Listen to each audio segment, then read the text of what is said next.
Oh, sure. Now we're going to listen to Forbes about all of the warnings about the user review scores versus the critic scores. You know what? I know exactly who to listen to, and I'll tell you that at the end of the live clipped portion of this video. This is going to be a rant. This is going to have some language. It is something I wasn't going to really clip because I was just kind of keeping it relatively normal and reasonable. Yeah. Oh, I got to clip this separate.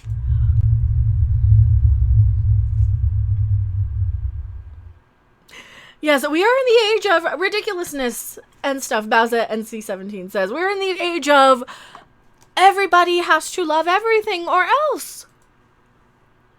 What do you want?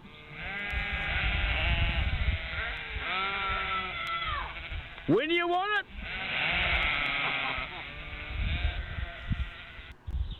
And if you don't like it, you're just an ist or a phobe, or you don't like whatever, and you're just a bot or a troll, or you're review bombing it. Hello, everyone. I am still Mecha Random 42. I got a rant brewing. And I gotta wait a certain amount of time before I can really lay into these people. This mentality that we have that everybody is supposed to like everything. This mentality that we have that you cannot dislike something. You can't leave a negative review unless you're getting media making excuses. And I've already talked about this. I've already talked about the double standard. This is the rant part that I had to clip because that video was going to be 20 minutes long already. The fact that you have to go out of your way and convince people that it's getting review bombed just proves that you guys are so stupid. You don't know what the crap you're talking about. You don't understand that people don't have to like everything. And this is a new phenomenon. This whole no negativity concept. This no negativity culture of everybody has to like everything. And if you don't, then there's something wrong with you. Well, guess what? Maybe it's just taste. Maybe it's subjective. Maybe I didn't want to play The Last of Us 2 because it's all brown and it's a third-person shooter rather. Yeah, I misspoke. So therefore, now I no longer know what I'm talking about because I misspoke and said first instead of third. And people don't like what I say when I say it's a zombie shooter because that's what it looks like to me. And I know they're infected people. And I know it's more than that, and I get it. But guess what? You don't have to like everything. And these people who go around bullying others into saying that, yes, you have to like everything or else there's something wrong with you. You are not smart enough to understand this. You are part of this no negativity groupthink mentality that doesn't understand movies, video games. They are not mandatory. I have a shirt to sell you that says so. These things, we don't have to buy every single thing that comes out. We can dislike something. We can have a negative impression of something. We can look at a video game with a character that looks like Abby on it and say, yeah, I don't think I want to play that. You can look at a movie like Star Wars The Last Jedi and not like it. We can look at these things. We are allowed to not like something, and there is nothing wrong with not liking it. And any of these people who think for 1 minute, like the Paul Tassies, like the game journos, like all these people who are just quick to blame us. There's another article. They're saying, oh, you're just a bunch of Russian bots. You're trolls. You're ists. You're phobes. No. Shut your fucking mouth, Paul Tassi. Shut your fucking mouth, everybody who goes around saying, oh, you just don't like, you're just an issue. No. Movies are not mandatory. Video games are not mandatory. If the user score is 3.4, that means that there's a lot of people who are upset enough with the way that they were treated or marketed to or the content of the game, whatever reason they may have. And are there some fake ones? Probably. But there's also a whole lot of fake critic scores. There are a whole lot of critics who don't want to go against the grain because they're just going to be canceled out of society if they say something is bad. And look what happens anytime they have to say something is bad. You know, you have to wait until something is so phenomenally bad that nobody is happy. Like the Rise of Skywalker, for example. That was one thing that nobody liked except the very, very small little minority of people who just love everything Star Wars. And that is what they want. They want this mindless consumer mentality where if you are a fan of something, then you like it 100%. And if you don't, there's something wrong with you. You know, if you have one critical comment or if you have one complaint, then there's something wrong with you. And there's not. That is not the case. That is absolutely not the case. And these people are using all these techniques, these mind control tactics, to have people go out of their way to attack each other. On behalf of what? The almighty dollar? The company? Seriously, I'm tired of it. It is exactly predictable. It is tiresome. It is the same thing we go through time after time after time after time. We saw it with The Last Jedi. We saw it with The Rise of Skywalker. We saw it with Star Trek. We saw it with all these things. Shelby MD, the peeps on Twitter were reading because Ellie's girlfriend was bi and not full lesbian. You're never going to make these people happy. Because why? Because they're so conditioned into going after anybody who has one criticism, right? You cannot do anything. They have killed creativity with this, and it's disgusting. They should have the courage of their convictions, damn it. Yeah, they don't. People don't have the courage of their convictions. Nobody has the courage just to say, you know what? I don't like something. Oh, that's what I'm hearing with this one. It's just this, okay, all right. There's not a whole lot here to do. Like, it's pretty. It's pretty, but the story is shit. That's the thing. The story. Sexuality is fine if it is the unsexiest thing you can have ever seen. That's what they do. They only want sexuality in these games if it's something that is disturbing or disgusting, right? And if you say you have a problem with it, if you say, hey, what about, having something a little more attractive, maybe somebody who looks a little more like me. Oh, you're just an ist. You're a phobe. You don't like this because there's something wrong with you. That's not the case. That's not the case. And the biggest problem I have, and I put it in the other video, I probably will clip too, the problem is, it looks like the most unpleasant sex scene of anybody made by people who have never had consensual sex in their lives. The guy doesn't even spit on it. He doesn't lube up. He just shoves it in, dry docks, right up the backside, right up the poop chute, and that's what it looks like anyway, the way her reaction is. And I say her because I'm supposed to assume it's a woman because I'm being told it is. And if I don't say it's a woman, then, you know what, I have to get beaten for it, right? Because that's what they do here.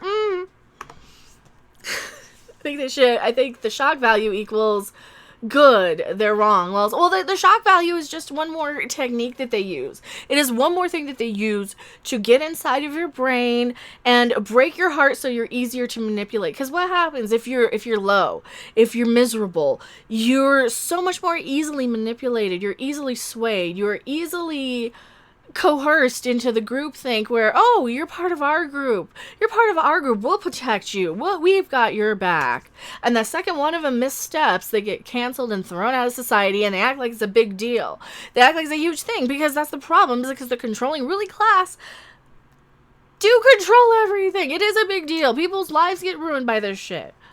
And what are they going to get me for today?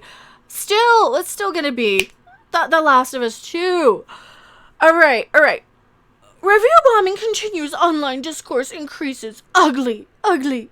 Well. If you think for 1 minute that we have no reason to complain about this game, then you've got another thing coming. This is the same thing we've seen every time we see any controversial, divisive, abusive sort of relationship with a product. And why do I say it's an abusive relationship with a product? Well, what did they do to all the YouTube channels that were talking about this in advance? They struck them. They punished them. They've banned people like Jeremy off of Twitter. They just canceled Jeremy. I'm surprised they haven't gotten Mecca, because they're going to get Mecca at some point too. The Last of Us 2 review bombing continues. Well, you cannot have it both ways. You cannot say that this is review bombing and then this is not, right? When you're getting your critics going in a review. Here, I gotta pull this up. I am failing live streaming 101 today. Here we go. Used to be Dash Star tweets out, when paid journalists shill for games, it's honest. When gamers are honest, it's called a review bombing. I'd love to see if these fake news gaming sites disappeared. Not everything is a review bomb if you disagree with something. Sorry. This is the same crap. We've seen this time and time again. This is so predictable. This is why I'm not pulling up every single article and every single review and every single clip and every single everything. Because These are written months in advance, probably. These articles come out every time they need a mediocre game to market itself as controversial. That's all this is. This is a mediocre game that needed to market itself as controversial because this is exactly what you're saying in chat here. Somebody said it. They said if it wasn't, here we go, Sujo, I'm saying your name wrong. If games weren't so political and polarizing, they wouldn't even be talking about The Last of Us 2. And you're absolutely right. If they didn't use this marketing tactic, if they didn't use this technique, and we know they do this every single time, they went from gaming to movies, all of these things, they use this in every single aspect of our entertainment. And like clockwork, the articles going after fans comes all the time. Neil Druckmann, oh man, the last few hours have almost doubled the number of user reviews.